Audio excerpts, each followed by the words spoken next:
Dans cette vidéo, je vais te présenter la méthode Scaler. La méthode Scaler, c'est une méthode qui me permet de faire gagner de l'argent à n'importe quelle entreprise en ligne et de faire rembourser l'investissement de mes prestations en moins de 30 jours.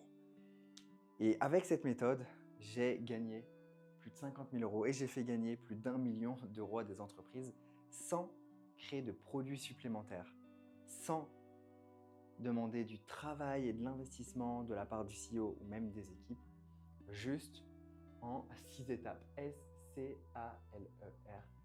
C'est super simple et pourtant personne ne le fait. Pourquoi? Parce que personne ne connaît cette méthode que je vais te partager dans cette vidéo. Donc si aujourd'hui tu es un consultant, tu es un marketeur, tu es un copywriter, tu es un media buyer, cette méthode va t'intéresser parce que tu vas pouvoir apporter beaucoup plus de valeur à des entreprises et super facilement. Et qui dit apporter plus de valeur, dit être perçu comme une personne qui est plus intéressante, dit gagner plus d'argent, dit on veut te garder en interne. Donc tu as tout intérêt à comprendre cette méthode. Parce que le problème que je vois souvent avec des copywriters, des média buyers, c'est que en fait, une entreprise, aujourd'hui, elle est divisée en plusieurs pôles. Tu vois, tu as le pôle acquisition, tu as le pôle produit, tu as le pôle vente, et puis tu as toutes les opérations, tu as le juridique, bref, tu as plein d'autres choses. Et on va diviser juste une entreprise entre ces trois pôles. Et en fait, si on prend juste l'acquisition, parce que nous, c'est ce qui nous intéresse, moi, je suis vraiment spécialisé ici, je suis un marketeur, je suis un Chief Marketing Officer, je suis un bras droit marketing, ce sont un peu les mêmes, des mots utilisés pour la même chose finalement. Du coup, si tu te focuses sur l'acquisition, dans l'acquisition, tu vas voir par exemple le copywriter, donc celui qui va écrire les textes de vente, tu vas avoir le media buyer, tu vas avoir le funnel builder, je vais tout écrire, puis ceux qui partent, tant pis pour media buyer, et le copywriter. On prend notre temps dans cette vidéo. Le but c'est t'apporter de la valeur et que tu sois posé, que tu comprennes bien tout ce que je te dis. Allez, acquisition, ta copie, média, funnel builder, et puis dans les médias, tu as les agences par exemple, YouTube Ads, tu as les agences Meta, et puis tu as plein d'autres choses, vraiment plein d'autres choses. Et là, on va juste prendre ces trois rôles. Et le truc, c'est que la plupart des copywriters, media buyers, funnel builder, en fait, ils se concentrent sur leur cœur de métier. Tu vois.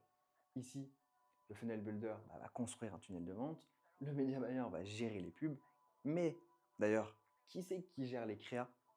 Attends, j'ai quand même oublié un rôle. Donc, il y a aussi donc soit l'entrepreneur, soit la partie créa. Tu vois. Il y a aussi la partie média de manière générale, chaîne YouTube, organique. Et là, du coup, la partie créa pub, ça, c'est super important. Donc ça, c'est encore un rôle à part. Donc là, l'agence va gérer les pubs, la créa va faire les créas, le copy va écrire les copies. Et puis, une fois que tu as ton texte de vente, bon, c'est très bien, mais déjà, premièrement, qui va l'installer, qui va programmer les emails? Le copy va écrire les textes, mais est-ce que c'est lui qui va vraiment programmer les emails? Non, je crois pas. Et en fait, quand tu vois ça, tu vois bien que chaque expertise ici est isolée. Chaque expertise est isolée. Tu as le copywriter, tu as le media buyer, tu as le pôle, tu as le média, et tu as plein d'autres choses. Les gens qui sont isolés, qui travaillent chacun dans leur coin sur leur expertise. Est-ce que pour toi, c'est optimal d'avoir plein de pôles isolés? Alors, ils peuvent communiquer entre eux, oui. Le problème, ce qui se passe ici, en vrai, ce que je vois, c'est que le media buyer a besoin d'un texte de publicité. Il va aller toquer au copy. Le copywriter, le temps qu'il aille ouvrir, il va ouvrir sa porte. Ok, oui, c'est qui? Ah, c'est le media buyer, j'aurais besoin de ça. Ok, je te le fais. Mais de toute façon, j'ai plein de clients, donc là, je te le ferai dans une semaine. Le copywriter revient une semaine après. Mais en attendant, ce qui s'est passé, c'est que l'agence YouTube Ads, elle a aussi fait une demande au copy. Le funnel builder doit créer un nouveau funnel pour tester sur Meta. Et puis, le copy a envoyé son texte de vente à l'entrepreneur, donc au CEO, à l'attractive character, donc c'est à la personne, c'est à l'égérie du business. Le CEO, le temps qu'il tourne, on attend encore 7 jours. Puis ensuite, il va l'envoyer au monteur vidéo. Puis le monteur vidéo, il va renvoyer peut-être sous 3 jours pour faire une validation. Okay. Le CEO va valider. Puis, on va envoyer du coup la créa au pôle créa peut-être. Donc, il peut renvoyer par exemple la pub au pôle créa en disant voici ce qu'on a fait comme concept qui a peut-être bien marché ou en tout cas on a bien aimé le faire et on aimerait en tester plus. Donc le pôle créa, est-ce que tu peux nous produire 100 versions de cette publicité? Bref, ici c'est le gros bordel. C'est le gros bordel puisque chaque pôle est isolé. Chaque expertise est isolée. Et la difficulté dans ce genre de business, si tu as un business qui ressemble à ça, ou si aujourd'hui tu es copywriter, media buyer ou funnel builder, c'est qu'en fait ton expertise, tu ne vois pas l'impact qu'elle a dans les autres pôles. Et surtout, tes conseils, ce que tu as apporté, en fait, c'est tellement isolé que vu que tu ne vois pas les données et tout ce qui se passe sur l'ensemble du business, en fait, ici, tu apportes très peu de valeur en fait. Tu es éjectable, tu es remplaçable. Tu es remplaçable par un autre copy qui écrit aussi bien que toi. Et puis, on t'intègre pas, tu fais pas partie du business dans son ensemble. Tu es juste une petite partie, tu es un maillon de la chaîne. Tu n'es pas important en fait. Désolé de te dire ça, mais c'est la réalité. La plupart des copies, etc., ils se font éjecter. Il y a moins de résultats, boum, toi tu sautes. Et du coup, tu passes ta vie à essayer de chercher des clients. Tu passes ta vie à essayer de chercher des clients parce que voilà, régulièrement, tous les peut-être 3 mois, tu sais que voilà, un client qui part. Donc ce modèle-là, il est très très chiant. C'est pour ça que je vais te proposer la méthode Scalé, puisque grâce à la méthode Scalé, tu vas pouvoir apporter tellement plus de valeur que tu ne vas pas te positionner en simple copie, mais tu vas te positionner en tant que personne qui apporte de la valeur au pôle acquisition, qui apporte de la valeur à l'écosystème. Et ça, c'est super important. C'est super important parce que à partir du moment où tu apportes de la valeur à l'écosystème, tu es en sécurité, on veut te garder et tu fais gagner beaucoup plus d'argent en business.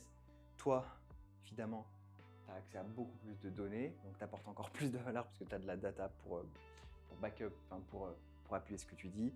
Tu fais quelque chose qui est beaucoup plus passionnant. C'est 1000 fois plus passionnant de gérer un pôle acquisition que juste d'être exécutant de sa petite expertise. Tu vois, c'est beaucoup plus challengeant intellectuellement, tu gagnes aussi beaucoup plus, tu as plus de stabilité. Enfin bref. Donc en fait, le modèle scalé, aujourd'hui, personne ne l'applique, personne ne le connaît. Et on va voir ensemble comment est-ce que tu vas pouvoir level up en étant plus simplement un copywriter, un media buyer, un funnel builder, et en étant beaucoup plus que ça. Évidemment, ça demande aussi d'avoir une certaine posture et d'avoir tout un lot de compétences qui te permettent de faire ça. Mais ça, évidemment, c'est pour les clients que j'accompagne, les clients qui payent pour se faire accompagner et qui investissent en eux. Dans cette vidéo YouTube, je vais te partager ce modèle, mais il te manquera peut-être la posture, il te manquera peut-être le deal, comment faire évoluer ton deal, comment communiquer avec cet entrepreneur, ce CEO avec lequel tu bosses, comment faire en sorte qu'il ne te voit non plus comme un exécutant ou comme un simple copie et qu'il te voit plutôt comme un partenaire. Et tout ça, on ne va pas en parler dans cette vidéo parce que nous, on va vraiment se concentrer sur la méthode Scalé. Donc, la méthode Scalé, ici, elle se décompose en 6 parties. Donc là, tu as le S, tu as le C, tu as le A, là, tu as le L, tu as le E. Et le S, eh bien, c'est pour spécifier l'objectif.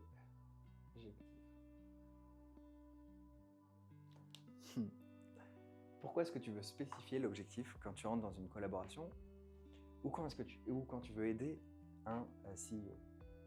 Tout simplement parce que si je te dis « bon, on y va ?» On y va ou pas? Et la première réponse que tu vas me donner, c'est « on va où ?» Ah oui, si je te dis pas où on va, c'est difficile d'y arriver. Et quand les entrepreneurs ont la tête dans le guidon, comment est-ce que tu peux leur apporter de la valeur?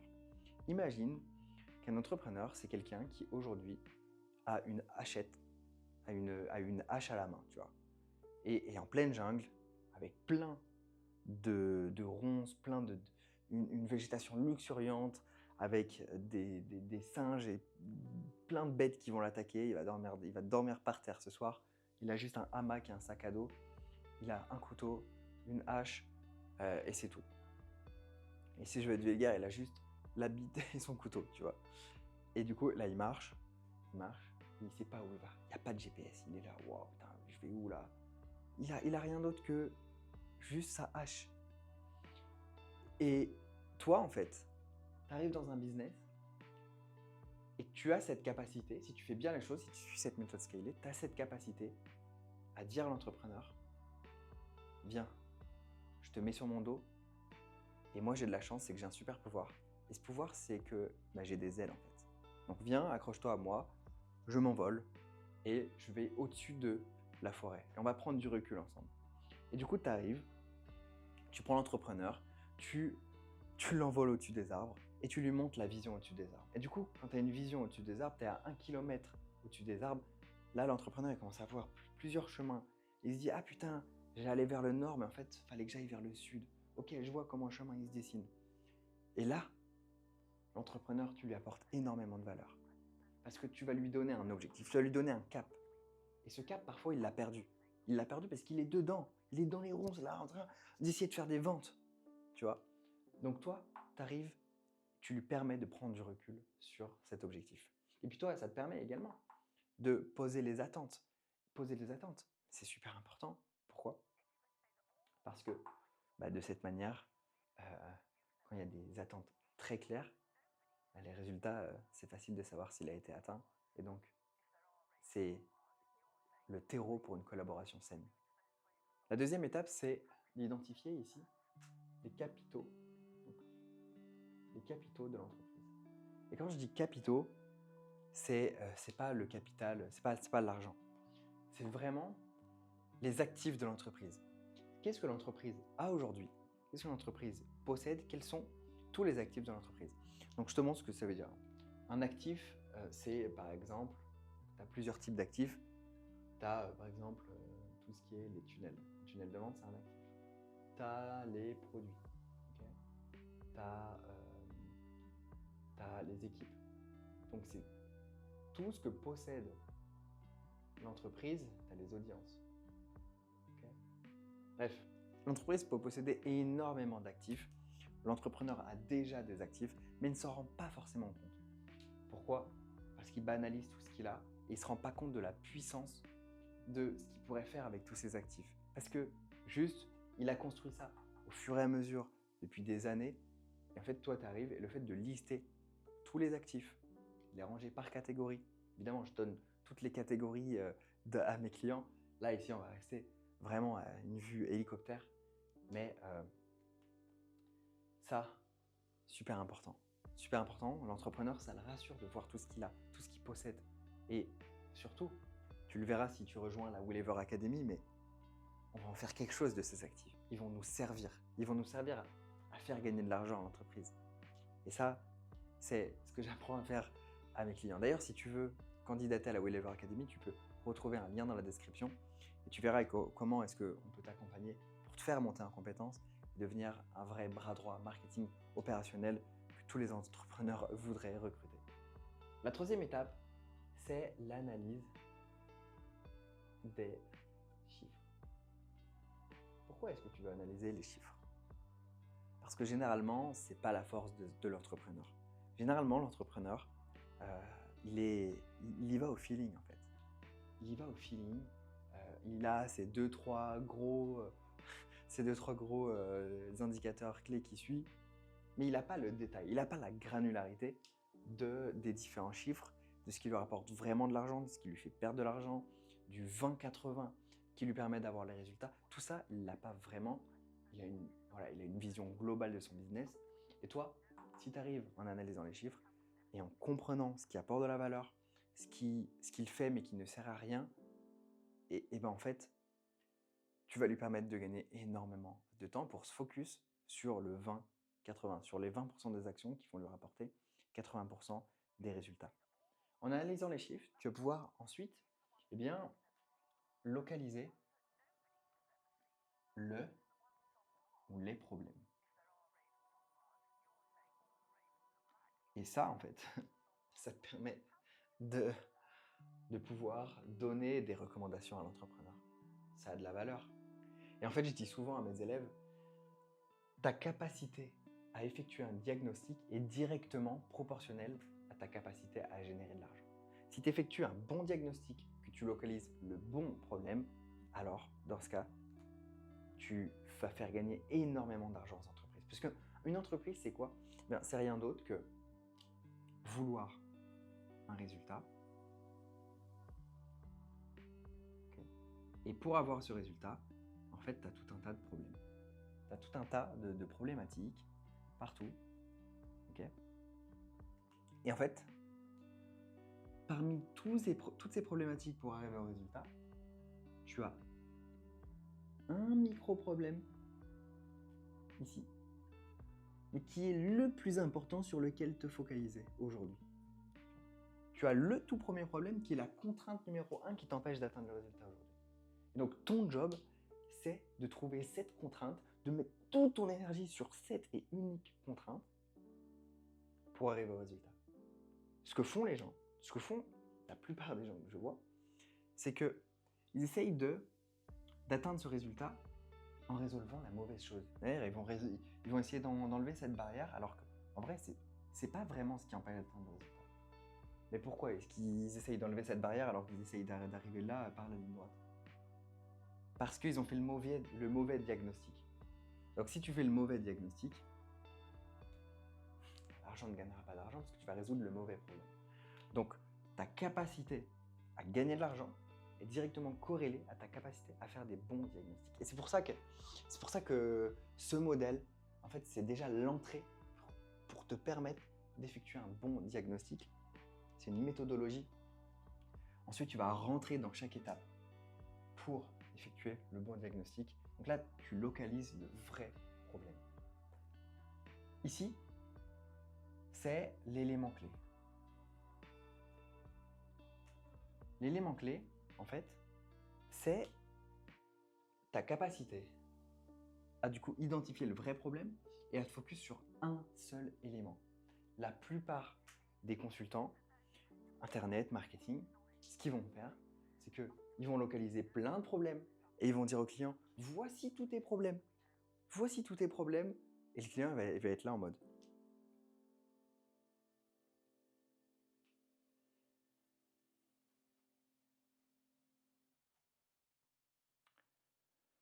ouais. Il va juste se jeter par la fenêtre en fait. Il va être débordé, il va se dire, putain, mais avant toi j'étais sous l'eau, là t'arrives, tu me dis de faire tout ça, je suis encore plus sous l'eau quoi. Super, merci. J'aurais jamais le temps de faire tout ça. Donc au final, on fait quoi ? En fait, tu fais plus paniquer ton client quand tu arrives avec un énorme plan d'action. Donc, localiser l'élément clé, ça a énormément de valeur. De choisir, ok, c'est quoi ? J'ai identifié plein de trucs, mais on va d'abord résoudre cet élément clé.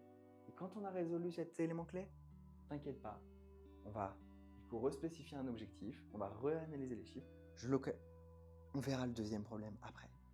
On verra la deuxième contrainte et on se concentrera que sur cette contrainte. La 6e étape, c'est revue et répétition. Donc là, tu analyses les résultats de cet élément clé que tu as mis en place. Derrière, tu repars au tout début. Et tu itères à chaque fois. Et grâce à ce modèle, tu fais gagner beaucoup d'argent aux entreprises sans les faire travailler plus. Et si tu veux aller beaucoup plus loin sur ce modèle, entrer dans chaque détail, dans chaque étape, ben clique sur le lien en description. Et si tu veux en savoir plus sur l'opportunité de bras droit marketing et vivre du marketing en ligne en ayant des revenus stables, en ayant de la reconnaissance et en kiffant ta vie, parce que moi je trouve ça génial de faire ça, ben regarde cette vidéo qui s'affiche à l'écran. On se retrouve du coup dans cette vidéo, clique maintenant.